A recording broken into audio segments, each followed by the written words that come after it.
Lord. ചില മാസങ്ങൾക്ക് ശേഷം വീണ്ടും ദൈവസഭയിലായിരിക്കാൻ കർത്താവ് നൽകിയ കൃപയ്ക്കും സാവകാശനായ ദൈവത്തെ സ്തുതിക്കുന്നു, മഹത്വപ്പെടുന്നു. 2 മാസം മുമ്പേ കടന്നു വന്നെങ്കിലും ഒരു മരണത്തോടെ ബന്ധത്തിലാണ് ഞാൻ അന്ന് വന്നത്. പ്രാർത്ഥനയ്ക്ക് കൂടണം എന്ന് വിചാരിച്ച് പെട്ടെന്ന് വന്ന് കയറി പ്രാർത്ഥന കഴിയുന്ന മുമ്പേ തന്നെ പോകേണ്ടി വന്നു. കാരണം വേറെ പാസ്റ്റർമാർ ഉണ്ടായിരുന്നു. അപ്പോൾ അവർ ഇന്ന സമയത്ത് വരുമെന്ന് പറഞ്ഞുകൊണ്ട് ഫോൺ വിളിച്ചു, പോകേണ്ടി വന്നു. സ്വത്രം ഇന്ന് പക്ഷേ പ്രാർത്ഥനയ്ക്ക് കൂടാൻ വേണ്ടി തന്നെയാണ് വന്നത്. അതോർത്ത് ദൈവത്തെ സ്തുതിക്കുന്നു, മഹത്വപ്പെടുന്നു. സമയം നൽകിയ ദേവദാസനോട് നന്ദി അറിയിക്കുന്നു.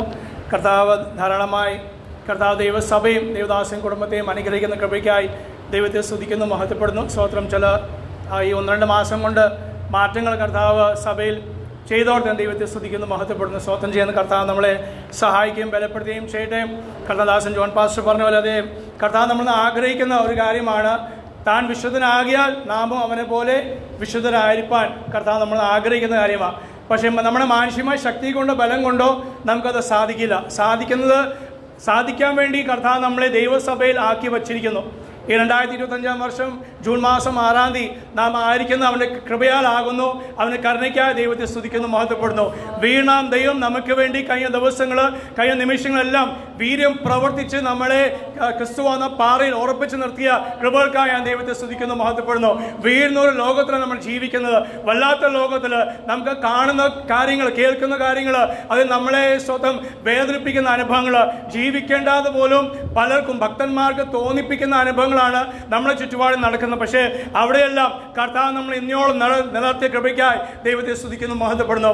ഒരു ഒക്കെയാണെങ്കിൽ 5 വാക്യങ്ങൾ വേഗത്തിൽ ഒന്ന് വായിച്ച ആ കർത്തദാസൻ പറഞ്ഞ ആ വിശുദ്ധിയുടെ പ്രമാണത്തിൽ നിൽപ്പാൻ നമ്മളെ കൊണ്ട് സാധിക്കില്ല. പക്ഷെ അതിനുവേണ്ടി കർത്താവ് സർവശക്തനായ ദൈവം, പിതാവായ ദൈവം വില കൊടുത്തു.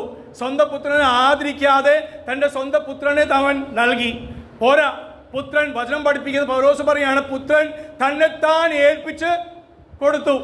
Praise the Lord. മാത്രം പോരാ, പരിശുദ്ധാത്മാവിനെ സ്വർഗത്തിൽ നമുക്ക് വേണ്ടി അയച്ചു തന്നു.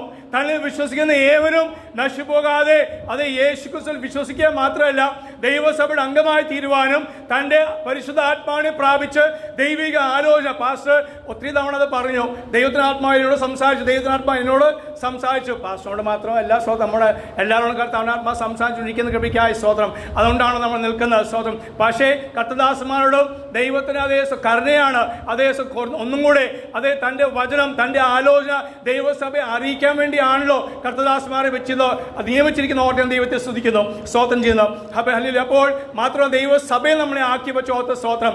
മാത്രം ഏറ്റവും വലിയ പ്രത്യാശ, ഏറ്റവും വലിയ വാഗ്ദത്തം നിത്യജീവനാകുന്നു. അതിന് താഴെയുള്ളൂ ഈ ലോകപ്രകാരമുള്ള സകലവും. അത് വീടായിക്കോട്ടെ, മക്കളായിക്കോട്ടെ, അത് വണ്ടി ആയിക്കോട്ടെ, അമേരിക്ക പോകുന്ന വിസ ആയിക്കോട്ടെ, എന്തെന്നെ ആയാലും നിത്യജീവനെക്കാട്ടും താഴ്ച ഉള്ളൂ ബാക്കി സകല വാഗ്ദത്തങ്ങളും. നെഹമ്യയുടെ പുസ്തകം 9-ാം അധ്യായം, എനിക്ക് ഇംഗ്ലീഷ് ബൈബിളാണ് കൊണ്ടുവന്ന് വേഗത്തിൽ ഇങ്ങനെ സമയം കിട്ടുമെന്ന് വിചാരിച്ചില്ല, അതുകൊണ്ട് വേഗത്തിൽ 5 വാക്യങ്ങൾ, എളുപ്പമുള്ള വാക്യങ്ങൾ, സ്തോത്രം. നെഹമ്യയുടെ പുസ്തകം 9-ാം അധ്യായം 13-ാം വാക്യം നമ്മൾ വായിക്കുന്നത്. 13-ാം വാക്യം വായിക്കുന്നത്, ആകാശത്ത് നിന്ന് അവൻ, സ്തോത്രം, അത് തൻ്റെ ജനത്തോട് സംസാരിച്ചു. ആകാശത്ത് നിന്ന് സീനാ മലയിൽ ഇറങ്ങി വന്ന ദൈവം തൻ്റെ ജനത്തോട് സംസാരിക്കുന്ന ദൈവം. 15-ാം വാക്യം വായിക്കുന്നത് 15-ാം വാക്യം വായിക്കുന്നത് വീണ്ടും അവിടെ പറയണം, അവൻ ആകാശത്ത് നിന്ന് അവരോട് അതേ ഇടപെടുന്ന സ്തോത്രം തൻ്റെ അതേ 9 നെഹമ്യ 9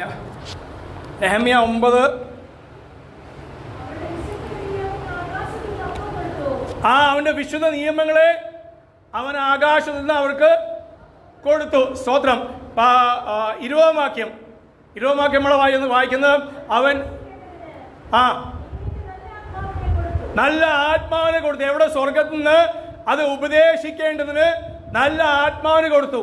അവൻ അവരെ കേൾക്കുന്ന ദൈവം, തൻ്റെ നല്ല ആത്മാവിനെ നമുക്ക് വേണ്ടി തന്ന ദൈവം, അതേ ഉപദേശിക്കാൻ വേണ്ടി, അത് അനുസരിക്കാൻ വേണ്ടിയാണ് തൻ്റെ ആത്മാവിനെ നൽകിയിരിക്കുന്നത്. പലപ്പോഴും നമ്മൾ മറന്നു. അതുകൊണ്ട് യേശു പറഞ്ഞു, അതേ പരിശുദ്ധാത്മാവ് വരുമ്പോൾ അവൻ നിങ്ങളെ ഓർപ്പിക്കും. ഞാൻ ഉപദേശിച്ചത് അത് ചെയ്യുവാൻ അവൻ നിങ്ങളെ ഓർപ്പിക്കും. 23-ാം വാക്യം പറയുന്നത്, അവൻ്റെ ആകാശത്തിലെ അതേ നക്ഷത്രങ്ങൾ പോലെ അവൻ അവരെ മക്കളെ വർദ്ധിപ്പിച്ചു. വർദ്ധിപ്പിക്കുന്ന ദൈവം. ആത്മീയമായ ഒരു വർധനം.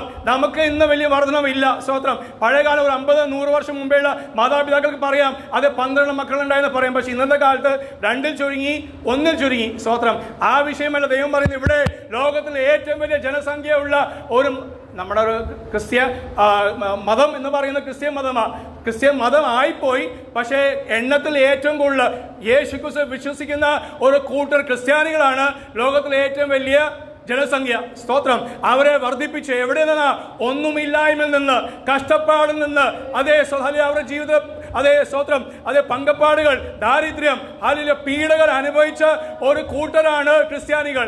അത് ലോകമെമ്പാടുള്ള സകലയിടത്തും അവർക്ക് പീഡ ഉണ്ടായിരുന്നു. പക്ഷെ അവിടെ നിന്ന് യേശുക്രിസ്തുവിന്റെ ആത്മശക്തിയാൽ അവരെ വർദ്ധിപ്പിച്ചു. 27-ാം വാക്യം വായിക്കുന്നത്, 27-ാം വാക്യം, അവർ ശത്രുക്കളുടെ കയ്യിൽ ഏൽപ്പിച്ചു. കാരണം എന്താ? നിയമം പാലിക്കാത്തതുകൊണ്ട് അവരെ ശത്രുക്കളുടെ കയ്യിൽ ഏൽപ്പിച്ചു. അത് നിമിത്തം അവർ നിലവിളിച്ചു. നിലവിളി 2 ഉണ്ട്. പക്ഷെ ഇവിടെ പറയുന്ന നിലവിളി ശത്രുക്കളെ ഏൽപ്പിച്ചുകൊണ്ട്, രോഗം വന്നോണ്ട്, കടഭാരം വന്നോണ്ട്, പ്രയാസം വന്നോണ്ട്, അത് ഞെരുക്കങ്ങൾ വന്നോണ്ട് നിലവിളിച്ചു. പക്ഷെ നിലവിളിയെ കേൾക്കുന്ന ദൈവം, അവൻ നിലവിളി കേട്ട് അവർക്ക് രക്ഷകന്മാരെ അയച്ചു കൊടുത്ത് അവരെ വിടുവിച്ചു. അവൻ സ്വർഗത്തിൽ നിന്ന് കേൾക്കുന്ന ദൈവമാകുന്നു. സംസാരിക്കാൻ മാത്രമല്ല, ഇന്ന് പകലും നമ്മളോട് ദൈവാത്മാ സംസാരിച്ച കൃപയ്ക്കായി സ്തോത്രം ചെയ്യുന്നു. കർത്തനാത്മാവ് ഈ ദിവസങ്ങൾ അത് ദൈവസഭ ശക്തിയോടെ ഉപയോഗിക്കേണ്ട ദേശത്ത് പ്രാർത്ഥിക്കുന്ന ഒരു വിഷയമാണ്. ഈ ദേശം വിടുവിക്കപ്പെടണം. സ്തോത്രം. അത് ഈ നെല്ലിക്കാതെ നിന്ന് അനേക നമ്മുടെ ദൈവസഭയിൽ അയക്കുന്ന നമ്മുടെ കുഞ്ഞുങ്ങളുടെ സ്നാനം നല്ല കാര്യം, അത് നടക്കണം. പക്ഷേ അതിന് ഉപരിയായി ദേശനിവാസികൾ വിടുവിക്കപ്പെടണം. ഇവിടുത്തെ മുസ്ലിങ്ങൾ വിടുവിക്കപ്പെടണം. ഇവിടെ ഹിന്ദുക്കൾ വിടുവിക്കപ്പെടണം. നാമതേ ക്രിസ്ത്യാനികൾ വിടുവിക്കപ്പെടണം. ഞാൻ കഴിഞ്ഞ ദിവസം സഭയിൽ ചെന്നപ്പോൾ അവിടെ പത്തനംതിട്ട ടൗണിൽ ഒരു മുസ്ലിം പള്ളിയുണ്ട്. ദൈവാത്മാവ് കാണിച്ചൊരു കാര്യമായിരുന്നു. അത് ഇവിടെ ബാധകമാണ് എങ്കിലും ഇവിടത്തോടുള്ള ഒരു ദൂതല്ല. പക്ഷേ എങ്കിലും ഞാൻ പറയാണ്, ആ പള്ളിയെ ദൈവാത്മാവിനെ കാണിച്ചു തന്നു. മുസ്ലിം പള്ളി ടൗണിൽ ഒരു മുസ്ലിം പള്ളിയുണ്ട്. പത്തനംതിട്ട പോട്ടെ, നമ്മുടെ കോഴഞ്ചേരി ടൗണിൽ ഒരു മുസ്ലിം പള്ളിയുണ്ട്. സ്തോത്രം. ആ പള്ളി നമ്മൾ പൊതുവേ ഇങ്ങനെയൊക്കെ ദർശനം കാണുമ്പോൾ നമ്മുടെ ചിന്ത അത് ശാസിക്കണം, അത് 4-ാം കെട്ടാണ്, 4-ാം ഭേദമാണ്, 10-ാം ഭേദമൊക്കെ പറഞ്ഞ് നമ്മുടെ പ്രവാചകൻ നമ്മൾ പേടിപ്പിച്ച് വെച്ചിട്ടുണ്ട്. ഒരു പേടിയുടെ ആവശ്യമില്ലല്ലോ. കാരണം ഇവിടെ മുസ്ലിങ്ങൾ നമുക്ക് പേടിയാ. എന്നാൽ ഗൾഫിൽ പോകുന്ന നമുക്ക് ഒരു പേടിയും ഇല്ല. സ്തോത്രം. Praise the Lord. കർത്താനാത്മാ തന്ന കാര്യം അവിടെയുള്ള പള്ളിയിലെ ഓരോ മുസ്ലിങ്ങളും രക്ഷിക്കപ്പെടണം, ദൈവസഭയുടെ അംഗമായി തീരണം. ദൈവത്തിനാകെ. കാരണം ദൈവജൻ പറയുന്ന പത്രോസ് പറയാണ്, ആരും നശിപ്പോവാൻ ദൈവം ആഗ്രഹിക്കുന്നില്ല. കർത്താവ് ഈ ദിവസങ്ങൾ നമ്മളെ സഹായിക്കുന്ന ആകാശത്തു നിന്നും സ്വർഗത്തു നിന്നും നമ്മളെ കേൾക്കുന്ന ദൈവം, നമ്മോട് സംസാരിക്കുന്ന കർത്താവ്, തൻ്റെ ആത്മാവിനെ നമ്മൾക്ക് വേണ്ടി അയച്ച കർത്താവ്, ആ ആത്മശക്തിയാൽ മുന്നേറുവാൻ, ഓടുവാൻ ദൈവസഭയെ സഹായിക്കുന്ന സമയം നൽകിയ ദേവദാസനോട് നന്ദി അറിയിക്കുന്നു. Thank you.